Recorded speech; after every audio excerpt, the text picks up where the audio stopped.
Welcome to the Lean Blog Podcast. Visit our website at www.leanblog.org.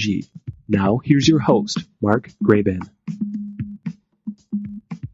Hi, this is Mark Graban from the Lean Blog. This is episode number 31 of the Lean Blog Podcast for September 9th, 2007.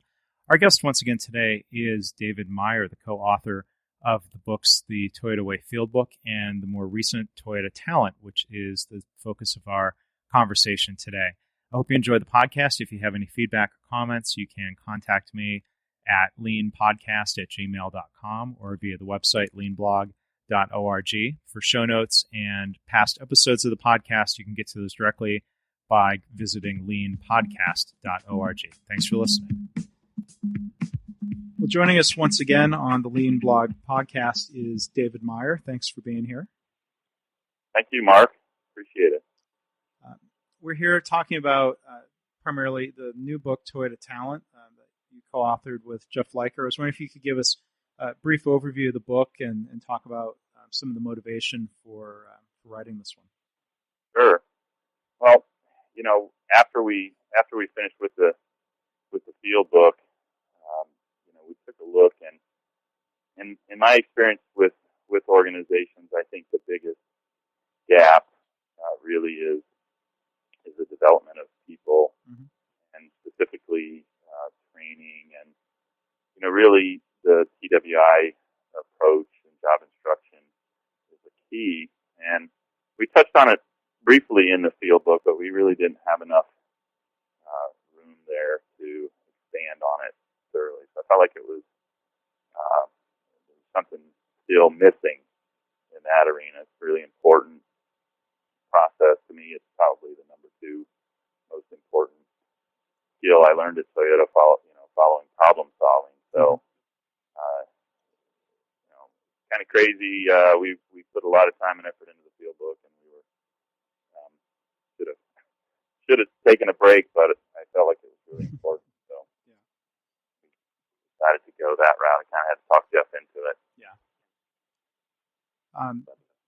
So the subtitle of the book talks about developing your people the Toyota way, and you see a lot of the diagrams and illustrations of what the Toyota production system is, and people are usually right in the middle of that diagram, and it's kind of cliche almost for any company really to say people are our most important asset, but it seems like Toyota really tries to make that a reality. So what is it about the Toyota approach to people and training that helps make some of that a reality?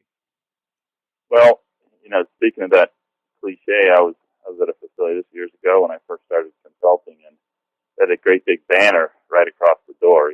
People are our most important asset.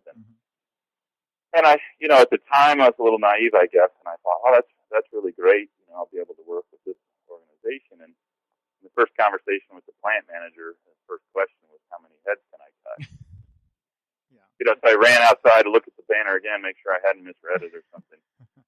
And I said, I don't understand if that's really true. If people are your most important asset, why would you want to reduce your most important asset? Wouldn't you want to grow that asset? And I think that's the heart of Toyota's belief, is growing the asset, the people asset. Yeah. And I think Toyota and other companies, I think everyone, I'm really starting to see every organization, ultimately the limiting factor in terms of growth of the organization is going to be people. So Toyota looks at it from the standpoint of, from a practical standpoint, that it's necessary to grow people in order for the organization to grow. And then, of course, they, put their money where their mouth is, I think. On your blog a while back, there was some discussion about Toyota being frugal or cheap, or I think. And as I went through the Toyota plant the last time, what really struck me was that they don't spend a lot of money on non-essential costs. They basically are frugal and watch the penny. So when it comes to the people side, then there's quite a bit of expenditure. Beginning with the selection process, and then there's a very extensive assimilation where people spend time learning about the company and the culture, and they do work hardening, developing their physical capabilities before they hit the line. And then when they get to the workplace, the actual workplace, there's a lot of maybe offline skills practice to learn, essential skills. There's extensive training, cross-training. And Toyota contributes $15 per person per quarter to a fund called Personal Touch, in which the employees then are able to spend that money for different things. Some of them buy pool tables. There's pool tables and basketball goals and in the plant. Right. So, I think it's done in just a number of ways. The perfect attendance ceremony is huge and expensive, but it's Toyota's way of spending to really grow the people asset. Yeah. And so it sounds like there's spending in a couple different areas. One is, some perks and benefits for the employees, and the other category seems like that big investment, that upfront, and I'm sure to some extent ongoing investment in selection and training. And it seems like some companies might balk at that, thinking, well, that's just too much money to spend. I want to hire people and throw them in to be productive right away. Mm-hmm. Well, it is. I think it's a big sacrifice, and I think it's a struggle for some organizations, especially if they're strapped for money at the time, to think about it as a long-term investment. I think what I do want to point out is Toyota isn't necessarily best in class in this area in terms of perks and things. Mm-hmm. You look at a company like Google, and right. they've got free cafeterias with all different things in the organization, but certainly Toyota is up there in terms of their commitment to the people and the growth and development of people. Yeah. And the book gives a very, very good detailed outline of the different phases of the training and development process. And you mentioned TWI, the Training Within Industry program.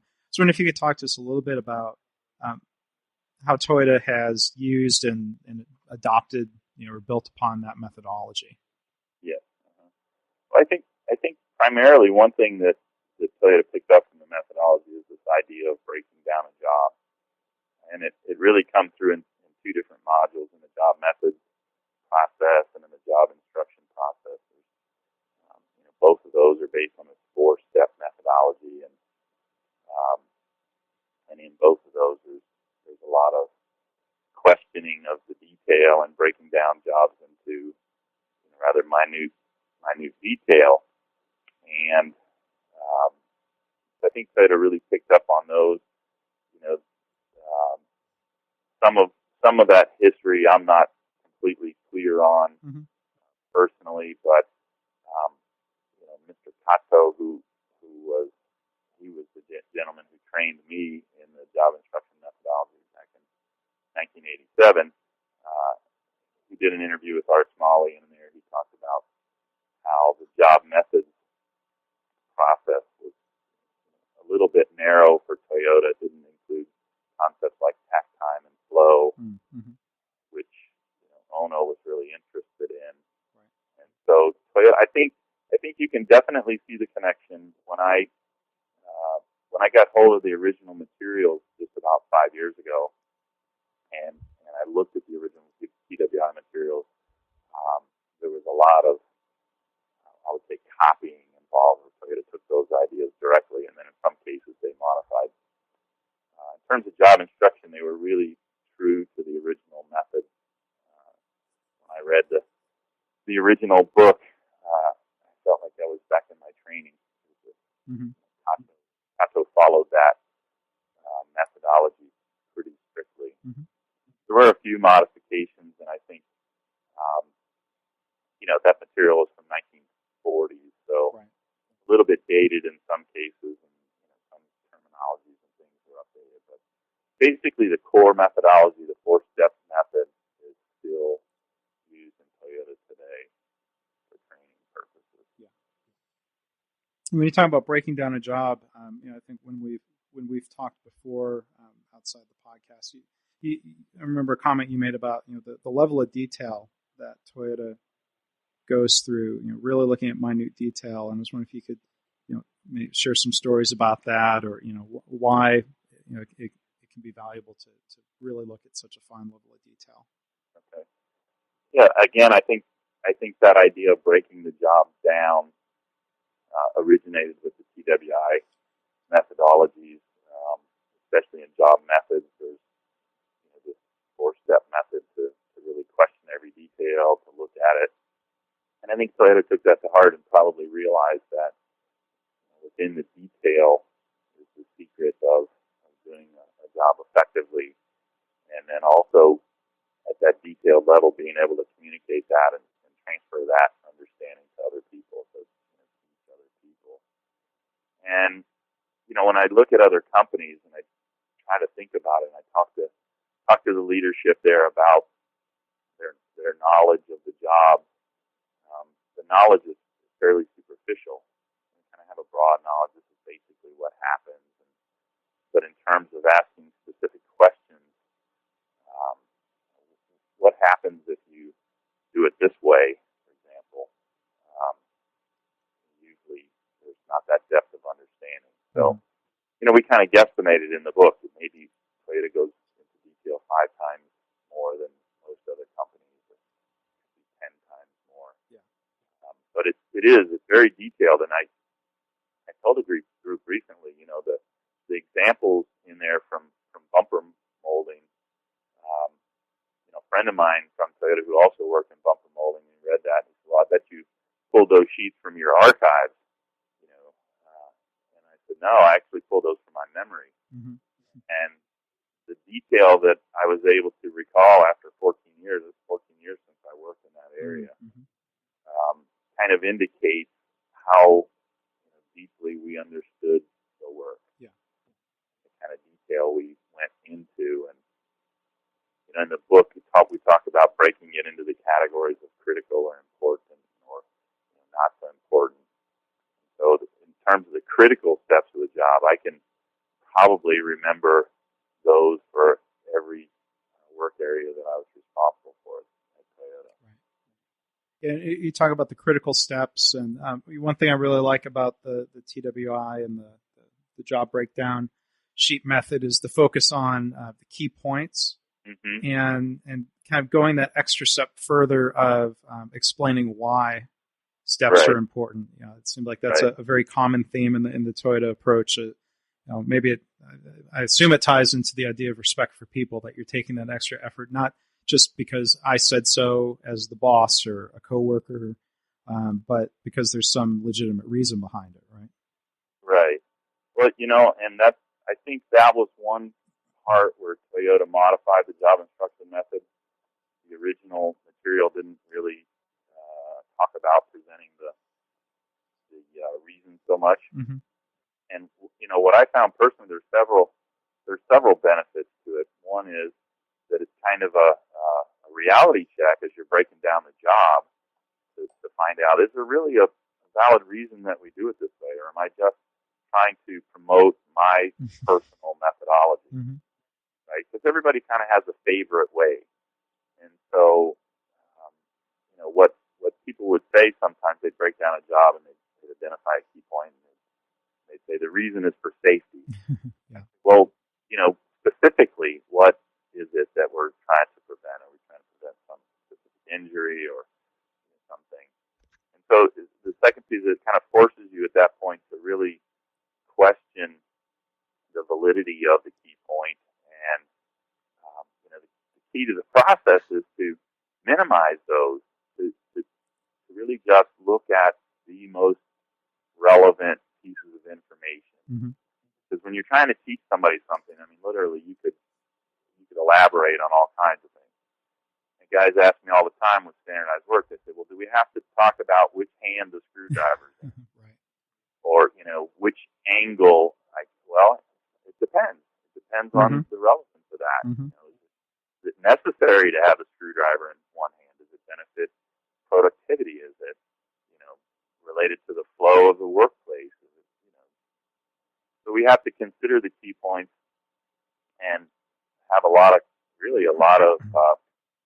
evaluation Yeah. on them. And then the other piece is just what you said. I think for people to understand that there is a valid reason that we do things, that we're not just trying to be dictatorial or something. I would often take the team members up to the assembly department and show them the person who is putting our parts on the vehicle, and show them how what we did related to what they do, so that they could have a better understanding of that. Mm-hmm. And I think then people are less likely to try to come up with a various method, or it helps to ingrain it. They don't forget it. I think it's a real important part of the process. Yeah. Well, and that's one other thing that really stood out to me from the book, this notion of figuring out what to standardize. I guess, with any of the lean tools, it's tempting to say, okay, well, here's this principle that, we've heard is good, this idea of standardizing how things are done, and to maybe, almost mindlessly take that to an extreme that, standardizing is good, so we're on a standardizing kick, the same way, right. A company might be on a 5S kick. And I've seen too many environments where that notion of standardizing, causes heartburn. And, I think a lot of it may come back to, people question, well, you're trying to standardize things that don't matter, or, it's more about you asserting your authority than it is about, taking care of the customer and ensuring, safety or a quality product. Yeah. I think this whole idea of standardized work and standardizing is one of the most difficult and challenging. Certainly in the field book, it was the most difficult chapter to write, I think, because it's, broad for one thing, and because there's so much misunderstanding for another. And I really wanted to try to clear up some of those misconceptions. Right. And the first thing to me is, right, I see a lot of folks going, okay, they've got their lean journey, step by step, and step 10 says implement standardized work. So they go out, start implementing quote unquote standardized work. And what that usually means is write the jobs down, put it on a sheet, and post it in the work area. Right. And that's not it at all. That might be the final manifestation. If you go into Toyota, you might see that, but there's a whole lot up front prior to that. Yeah. And so to me, first of all, standardization isn't a line item on your lean journey. It becomes necessary at some point in your process when you start to realize, hey, we're getting into a certain issue, we're finding out about a particular quality problem or some other problem, and at the root of it, we don't have a defined method. So let's define the method. Mm-hmm. So really, it's part of the problem-solving process. Standardization is an answer to a problem. So if I don't have a specific problem, or I don't know, I have a need to begin with, I could go out and standardize a million things. I mean, literally, you could standardize until the end of time, and that would be all you would do. So you have to be very selective and make sure that it's applied to a need. The second key piece, again, is that breakdown that we talked about in the talent book, where it says, what are the critical elements of the work? Right. And I often ask groups, managers, and say, how much of your work is critical? And some folks say 100%. No way. It's just not possible that 100% is critical. So you really have to begin and kind of slice across there and take a portion and say, where do we have the greatest need? Where do we have issues in our process that we need to dig into? And then we can use this tool, this standardized work tool, to help us to resolve that. Right. So I believe it's a selective process. At some point, like in Toyota's development, 60 years or so into this process, they've spread it, across all the jobs and so forth. Right. But if you're just starting out, you have to begin with a selection process, I think. Mm-hmm. Make sure you're not standardizing the deck chairs in the Titanic while your business is falling apart. Exactly. And it's to me, I think it requires an incredible amount of time because there's typically interaction between the folks who are doing the work every day, and then most organizations I deal with, there's some discrepancies already between how people do the work, and so we need to clarify, are the discrepancies acceptable? Because sometimes they are. Standardization of work doesn't mean everybody does it exactly the same. Yeah, I mean, I guess there's a reason it's not called identical work, right? Yeah, exactly. But, when I ask the question, what does standardize mean? Usually the definition means, people say they think it means the same. Yeah. So, well, the same in terms of the critical parts or the very important parts of the work. So I give in the breakdown in the talent book, in terms of the trimming of a bumper, there were some parts of the task that had very little margin of error. They were very specific in the way they had to be done. So for those particular tasks, we couldn't allow any deviation from the methodology. Right. And in other cases, the work wasn't quite as defined as spray mold release in the mold, and your spray pattern is probably not going to be identical to somebody else's, but we need to get it close enough that we still get a good result. Right? So, and then there were some activities that were of low importance. They had a low impact overall on quality, safety, productivity. And so in those cases, it wasn't that big a deal as long as you could still meet the requirements. Right. So I think understanding that helps a lot in understanding how to approach the work and how to think about breaking it down.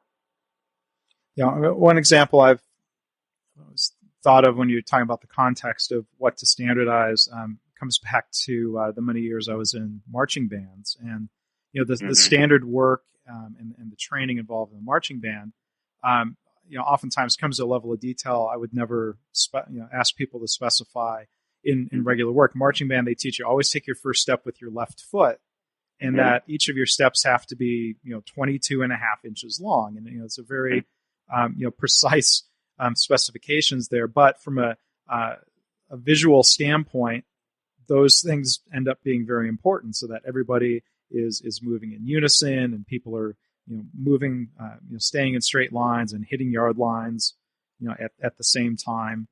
But for people doing work in doing material handling or working within a hospital, it wouldn't make any difference if they took their first step with the left or the right foot, right. I would assume. Right.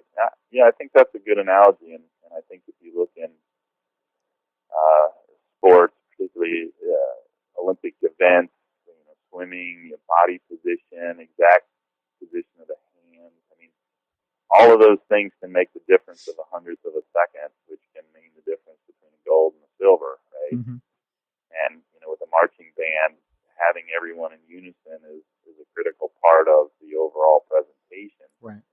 So again, I think, and you said, you used the word precise, I think that the level of precision that's necessary, I think in a lot of cases people are undervaluing that, or they're not understanding it completely.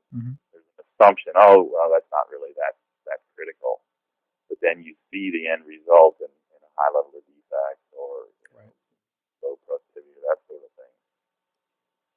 So I think there's more acceptance overall outside of Toyota for the fact that things don't always work. In Toyota, we realize that within those details, the precision that's necessary for the consistent outcome is there. And we have to dig into those so that we get a consistent outcome.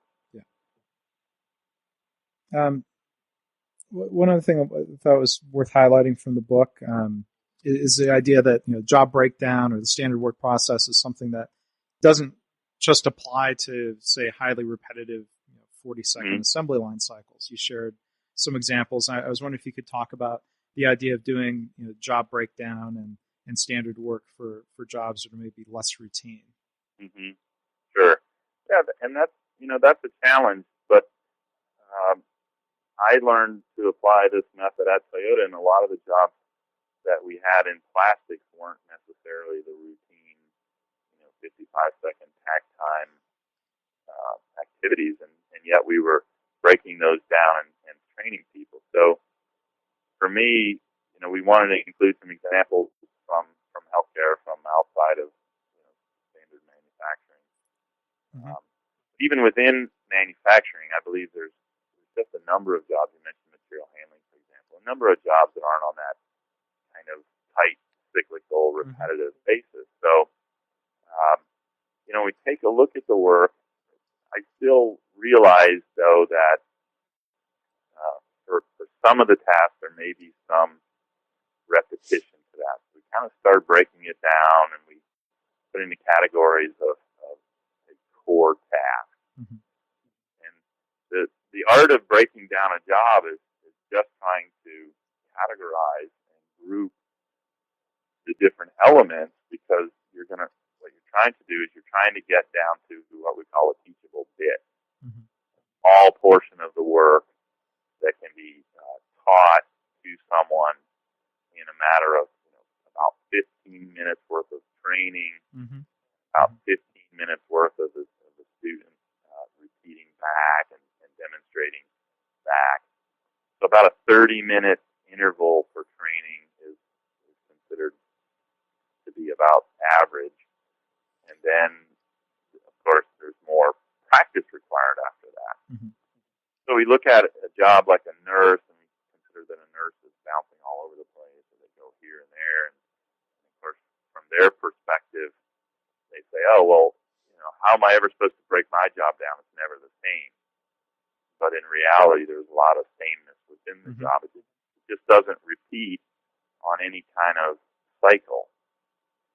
The cycle is variable. Yeah.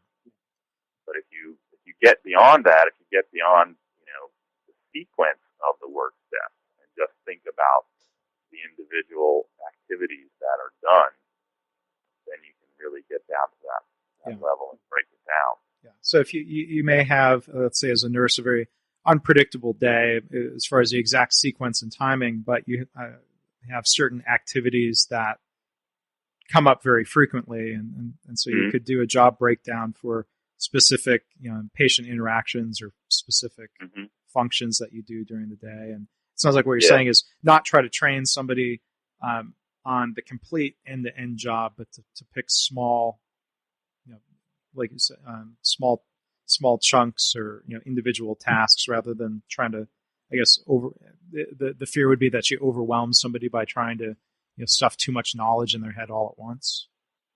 Well, what typically happens, I've seen this so many times.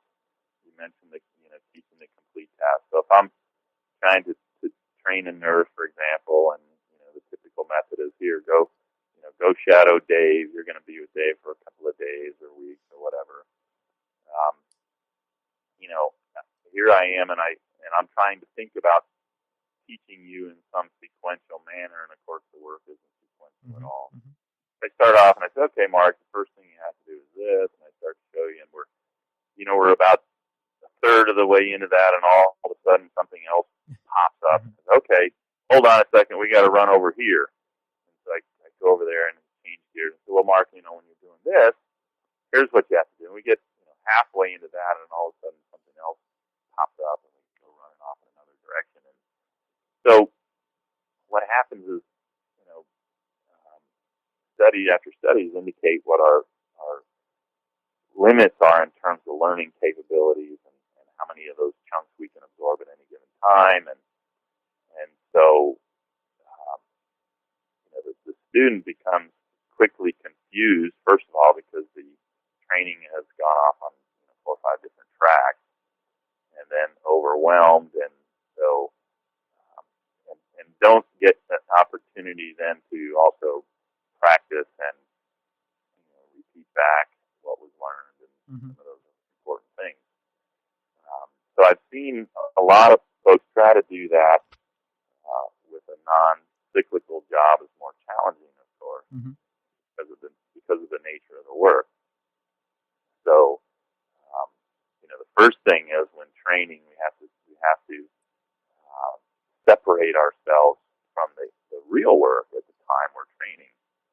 Because when I'm training someone, for example, training at Toyota, if I'm training on the line, I can't train you fully at line speed to begin with. Mm-hmm. And if I'm teaching a nurse, I don't want to be, in the middle of teaching you how to draw blood, and then we have to, get sidetracked and go somewhere else. Yeah. But the teaching event is a very intentional sort of event, and you kind of have to block off time and separate yourself from the real work during that event. Yeah. Well, And sometimes that's challenging. That's a big challenge. I'm not saying that that happens that way every time, but that would certainly be preferable. Yeah, I saw a blog post just a couple of days ago, the Daily Kaizen blog from the folks at the Group Health Cooperative, a hospital in Seattle that I've had here on the podcast. And they went and toured NUMMI in California. One of the things they were impressed with and wrote about was the offline, simulated, car training area. And they made a comment about, how nice it would be to have something similar to that in healthcare to coach and train, for example, an OR team working together. Mm-hmm. That was something they came away with. I don't think is happening, and well, an again, opportunity they saw. I think you have to get back to the original question of the importance of that, or the critical nature. There's too much risk involved with putting a new hire directly on the line.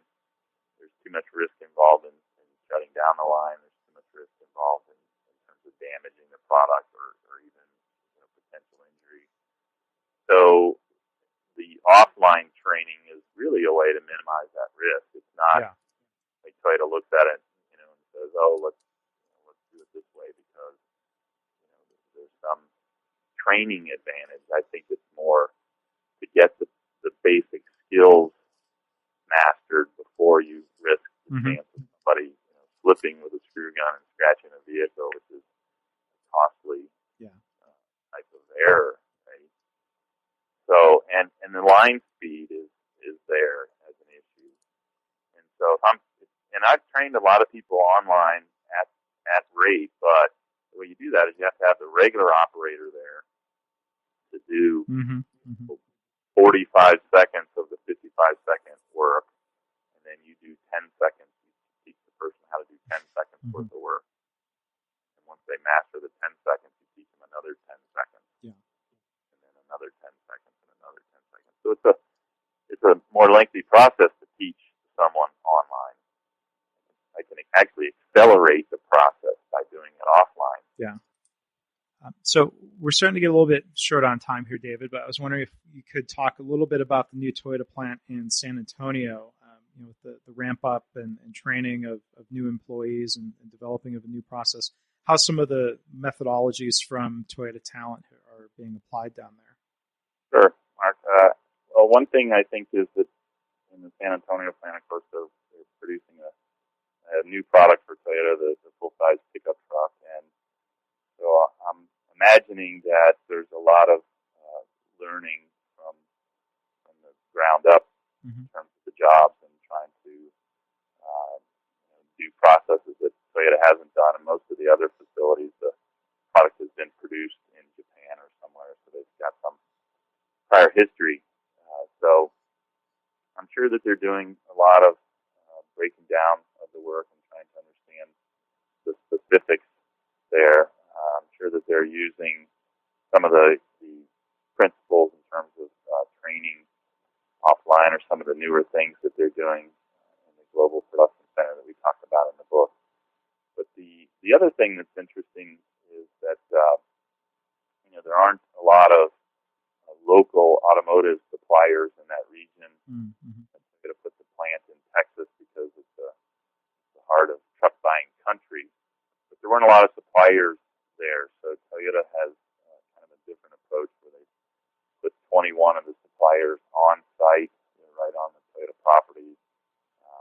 Several of those are within Toyota's building, and so those suppliers are very closely linked to the line, and it's creating some challenges. They receive the message to produce the vehicle about 90 minutes before the actual build, and they're producing in sequence.